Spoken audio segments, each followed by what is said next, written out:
You know Toronto, right. Global city, super diverse. But what if I told you there's this really vibrant musical history bubbling just beneath the surface? A sound that's, like, fundamental to the city's identity, but maybe doesn't get the spotlight it deserves. That's exactly it. Today, we're really diving deep into Toronto's reggae scene. Okay. Our mission, if you will, is to kind of unearth who really built this sound. We want to explore the huge role of the legendary sound systems. The sound systems, yeah. And also shine a light on some amazing people who are, like, meticulously saving this heritage, making sure it's there for the future. So we're talking decades of history, maybe some surprising stuff, and just that raw, authentic sound that shaped Toronto. Definitely. And for this deep dive, we've pulled together, well, a stack of sources. Personal stories, historical accounts. Right, and even digital archive guides, some analyses of that whole unique sound system culture in Toronto. So to really get a feel for this, where do we start? We kind of have to go back in time, right? Yeah, absolutely. To get Toronto's reggae roots, you really have to picture the 1970s, maybe the early 80s. Okay. This was a key period. Around 100,000 Jamaicans immigrated to Canada then, and a lot of them settled right in Toronto, specifically in the Eglinton Avenue West area. Little Jamaica. Little Jamaica, right? I've heard the name. And it transformed, became one of the biggest Jamaican communities outside of Jamaica itself, just this incredibly vibrant, creative place, especially for music. So the community's growing. How did the music scene itself start taking shape? Were there, like, specific spots or key people who kicked things off? Oh, for sure. During that time, you saw this explosion, really. Reggae record stores popping up, recording studios opening, and we're talking legends showing up on Toronto stages and in those studios. People who really brought that iconic sound. Think the Roy Sibbles. From the Heptones, yeah. The very same. Bassist, lead singer. And Jackie Matu, the keyboard genius, foundational to the reggae sound. Ernie Smith, Johnny Osborne, Stranger Cole. These guys weren't just passing through, they were laying down grooves, you know? Yeah. Really embedding that sound in the city. That's incredible talent right there. So why was it such a struggle then? Why the difficulty breaking into the mainstream for early Canadian reggae? Was it, like, industry barriers or? That's a really interesting point from our sources. This uphill battle, it didn't crush the scene. Instead, it kind of forged this really resilient, independent spirit. It basically forced artists to get creative, build their own paths, you know, outside the usual channels. Right, do it themselves. Exactly. And that independence, that groundwork, it really paved the way for later generations. Artists who did eventually get recognition, like Juno winners, Lillian Allen, Misernja, The Satellites, but often still on their own terms. Okay, this is where, for me, it gets really interesting, because the sources point to the sound system operators. They were the real pioneers, the cultural leaders here, not waiting for anyone's permission. Not at all. For like over 30 years, these folks were total self-starters, building reputations globally with zero mainstream help. It's incredible. And a sound system, we need to be clear, it's way more than just playing records. Right. It's a whole vibe, isn't it? Totally. It's curating an entire cultural experience. Picture this. Hauling heavy crates of vinyl, the turntables, those huge speaker stacks. I mean, the bass was a physical thing. You could feel it blocks away, literally guiding you to the party. Wow. And then there's handling all the gear, tweaking the sound balance just right, sometimes even managing the crowd. It's a massive, demanding job. Sounds intense. So what was it like being in that crowd, and how did the roles, you know, the selector, the mixer, how did they change over time? Oh, the energy was electric. The selector choosing the tracks, the mixer blending them, the DJ on the mic. They were like architects of the whole night. Yeah. And they adapted, you know, new tech came along, but they stayed rooted in the love for the music, the culture. The sources mention how today, sound systems keep these meticulously curated digital dub boxes. Dub boxes, what's that exactly? Think of them as like secret digital weapons. Highly specialized collections of exclusive tracks, special versions, edits nobody else has. They need that to stay competitive in clashes. Okay, exclusives. Constantly updating with new stuff, but always holding on to those classics too. Now, this brings up something the sources mentioned, this idea of a fading symbiosis between artists and the sound systems. That dynamic has shifted. Yeah, it really has. And it's more than just nostalgia. It kind of shows how talent discovery itself has changed. How so? Well, back in the day, an artist might just grab the mic at a dance, test out new lyrics. Right, spontaneous. Exactly.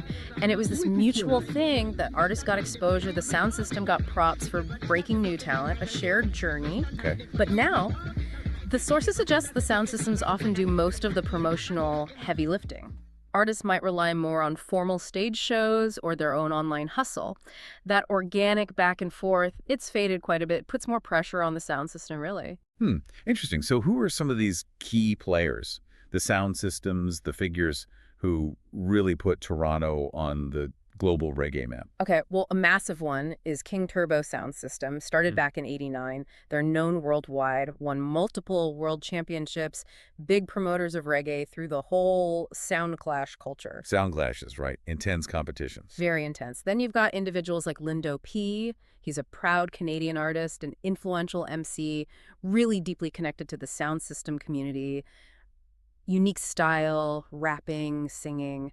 He's represented Toronto globally. And here's one that surprised me a bit, Ron Delson. People might know him more for hip-hop radio, right? Exactly. But back in the '80s and '90s, he was huge for reggae radio in Toronto. Played a massive role in elevating the music, the sound clash scene, helping local talent get heard. But the mainstream association is hip-hop. Right. Which just shows how easily these crucial histories can get kind of sidelined or forgotten. And there's so many others. Newbie from Rebel Tone Sound System, they had a historic World Clash win in 2002.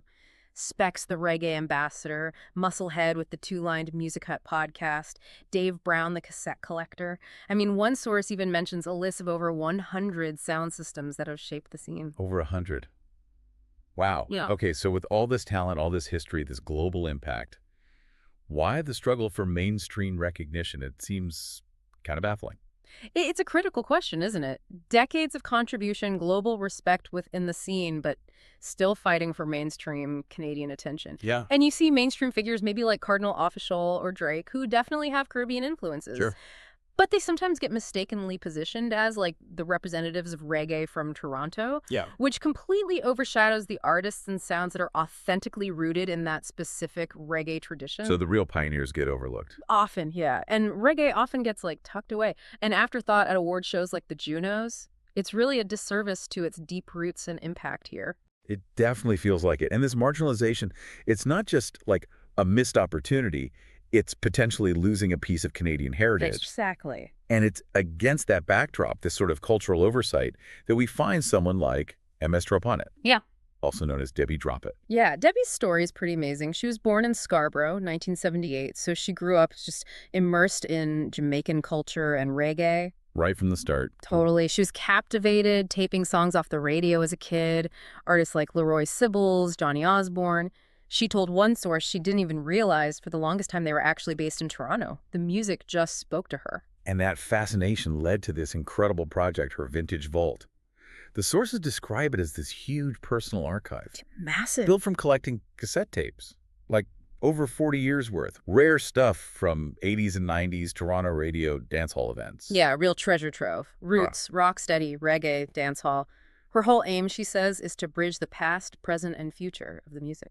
What's really striking is the kind of content she focuses on. It's not about polished hits. Not at all. Yeah. That's what makes the Vintage Vault so special. It's a statement, really. It's about the raw, unfiltered energy. She keeps everything, each tape crackle and DJ shout out, as one source puts it. Wow, embracing the imperfections. Totally deliberate. To preserve the genuine atmosphere, the real vibe of those original recordings, not just the clean version. That's pretty powerful, especially now when everything's so curated. And she's doing all this digital preservation herself, teaching herself video editing, graphic design. Yeah, it's incredible. Meticulously digitizing, restoring, enhancing. It's clearly not just about saving music. It's like preserving a piece of cultural memory, maybe even a piece of her own story. A real labor of love. Absolutely. Reviving lost tapes, exclusive DJ edits, those unforgettable sound clashes. Think about the sheer patience involved, dealing with fragile old tapes. It really speaks volumes. And her goal isn't just archiving, it's creative. She wants to evoke emotional responses, create a deeper understanding with her own audio-visual pieces based on the archives. And who is this for? Doesn't sound like she's chasing, millions of views. No, definitely not. The sources are clear. Her work is for the few who recognize the art and legacy. It's for that small elite percentage, the discerning reggae enthusiasts, the connoisseurs. Quality over quantity. Exactly. Authenticity over mass appeal. It's driven by pure passion, not profit. She sees it as her life's purpose, preserving music she feels God gave her. And knowing how fragile those old tapes are just adds this urgency to her solo mission. And she's built quite the online presence for this niche. You can find her stuff across different platforms. Yeah, really cohesive. Yeah. YouTube, she has 2 channels, MSDROPPINIT, Debbie Drop It, and TDOT, Digital Tape Deck Original. Plus, SoundCloud, Instagram, TikTok, Facebook, even a website hosted on Canva. A serious digital footprint for someone so dedicated. Amazing dedication. Yeah. Okay, so when we put Debbie's work alongside the ongoing struggles of the sound systems you mentioned earlier, Yeah. it paints a picture, doesn't it? It does. Despite these deep roots, this vibrant expression of the Jamaican diaspora, reggae still seems marginalized in Canadian media overall. Still. Even now. Seems so. Radio stations historically haven't given it much space. And frankly, if it weren't for the internet, for independent podcasts and archives like Debbie's, it would be even harder for the music to find a platform. That's a sobering thought. And what about the next generation? If younger artists don't know this history, what's at stake? The risk is huge. Toronto could genuinely lose an invaluable cultural asset, as one source puts it. It's not just tunes, it's part of the city's soul, you know? Yeah. A unique Canadian contribution to the world's music. These sound system operators, the DJs, the artists, they're not just entertainers, they're cultural custodians. Custodians, I like that. They poured their lives into this purely for the love of it. Their work is a significant part of what Canada has brought to the world. So the call to action here is what? We need to pay more attention. Yeah, I think so.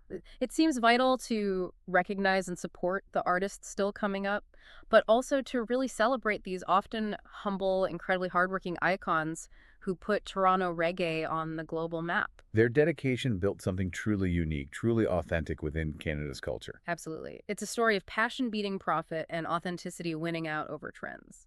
Okay, so wrapping up this deep dive, we've journeyed through Toronto's reggae scene, how it sprang from the Jamaican diaspora, how those pioneering sound systems were the engine. Yeah, shaping the city's actual identity. And we've seen how dedicated people like MSDROPPINIT are in this fight almost, to make sure that raw, unfiltered legacy isn't lost or just glossed over by the mainstream. It's a crucial fight. So here's something to maybe think about after this. You know, we live in this age where if something isn't visible online, it almost doesn't exist culturally, right?